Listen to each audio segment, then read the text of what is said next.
Good morning. ఎలా ఉన్నారు? Morning return మొదలైందండి. మళ్ళీని పొద్దుటే తెల్లారింది, మొదలైంది. ఇదిగోండి మా వారికి మిల్లెట్స్ జావా. ఇందులో ఈ రోజు అయితే బెల్లం పొడి కలిపాను, అందుకు డార్క్గా ఉంది. ఇదిగోండి గింజలు, 5 రకాల గింజలండి ఇవి. బ్రేక్ఫాస్ట్ మా వారికి ఇది. అన్ని గింజలన్నీ కలిపి ఉడకబెట్టాను. రాత్రి నానబెట్టేసి మార్నింగ్ కుక్ చేస్తానండి ఇవి. మా వారు బ్రేక్ఫాస్ట్ ఈ రెండు. ఇది కూడా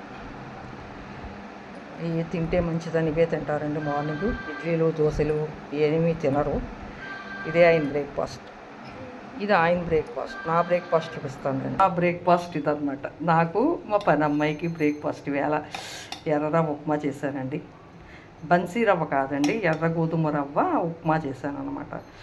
ఎందుకంటే ఇడ్లీ లేదా ఎక్కువ తినకూడదు, రోజు డైలీ ఫుడ్లో ఇడ్లీ వారానికి ఒకసారి తినండి అంటున్నారు. అందుకనే కొంచెం ఈరోజు అయితే ఎర్ర ఉప్మా చేశానండి.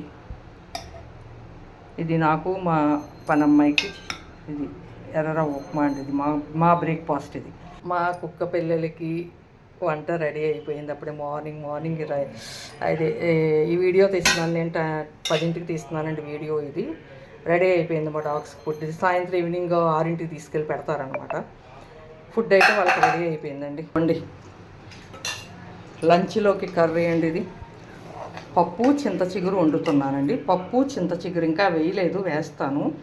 పప్పు ఉడుకుతుంది. చింత చిగురు అండి, ఇది నలుపుతాను అన్నమాట. ఇది మెత్తగా కొంచెం ఇలా నలిపి చేత్తో నలిపి వేస్తాను. చింత చిగురు పప్పునండి ఈరోజు అయితే మాది.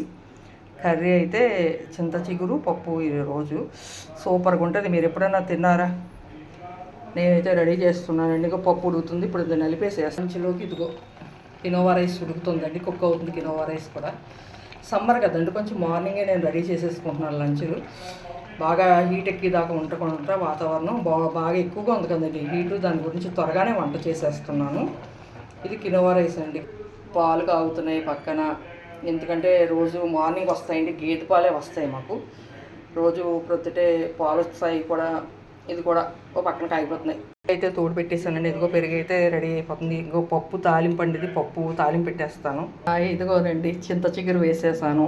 దీన్ని కలయ పెట్టేస్తే కాసేపటికి అయిపోతుందండి చింత చిగురు పప్పు. దీన్ని కొంచెం దగ్గర పడిన తర్వాత పప్పు తాలింపు పెడతానండి. చాలా బాగుంటుందండి చింత చిగురు పప్పు. ఇదే ఈరోజు మా లంచ్ ప్రిపరేషన్. ఇదిగోండి చూసారా, గ్రీనిష్గా వచ్చేస్తుంది. ఇది చాలా టేస్టీగా ఉంటుందండి, పుల్లగా. హెల్త్కి కూడా మంచిదండి చింత చిగురు. హెల్త్ బెనిఫిట్స్ ఉన్నాయి. పప్పు చింత చిగురు అనమాట. తాలింపు పెడతానండి. ఇది తాలింపు పెట్టిన తర్వాత మీకు మళ్ళీ చూపిస్తాను. ఈరోజు అయితే మా వంట రెడీ అయిపోతుంది. నాకు హ్యాపీనెస్ అనమాట. వంట పూర్తి అయిపోయేటప్పుడు హ్యాపీనెస్ వచ్చేస్తూ ఉంటుందండి. ఎందుకంటే ఈ సమ్మర్లో వంటింట్లో బాబోయ్ పొగలు. ఓకే అండి, తాలింపు పెట్టాక చూపిస్తాం మళ్ళీ మీకు. పప్పు అయితే తాలింపు పెట్టేస్తున్నానండి. రెడీ అయిపోయింది. తాలింపు పెట్టేస్తే తాలింపు పెట్టేస్తే రెడీ అయిపోద్దండి చింత చిగురు పప్పు. రెడీ అయిపోయిందండి చింత చిగురు పప్పు రెడీ. తాలింపు కూడా పెట్టేశాను. తినడానికి రెడీ అనమాట. మధ్యాహ్నం లంచ్ కండి ఇది. ఇక కినోవా రైస్ కూడా అయిపోయింది అన్నమాట. ఆపేస్తాను. ఈ రైస్ కూడా కంప్లీట్ అయిపోయింది. మా మధ్యాహ్నం లంచ్ అండి ఇది. పప్పు చింత చిగురు కొత్తావకాయ పచ్చడి. సూపర్ అండి. కాంబినేషన్ అయితే సూపర్ అండి. ఇది మాకు చాలా చాలా ఇష్టం. మీలో ఎంతమందికి ఇష్టమో కామెంట్లో చేయండి, కామెంట్స్తో చెప్పండి ప్లీజ్ ఫ్రెండ్స్. వీడియో చూసి అందరూ కూడా లైక్ చేసి కామెంట్ చేయండి. ఏదో చిన్న వీడియో అండి, మార్నింగ్ రొటీన్ సరదాగా తీస్తున్నాను రోజును. మీరందరూ సపోర్ట్ చేయండి ప్లీజ్. ఇదిగోండి పప్పులోకి కొత్త ఆవకాయ పచ్చడి అన్నమాట. చూస్తుంటే నోరు ఊరుతుందా? కొత్త ఆవకాయ పచ్చడి అండి. ఒక 20 days అయింది ఆవకాయ పచ్చడి పట్టి. పప్పులో కాంబినేషన్. ఓకే అండి, బాయ్. వీడియో నచ్చితే లైక్ చేసి తప్పకుండా కామెంట్ చేయండి. Thank you so much. Bye.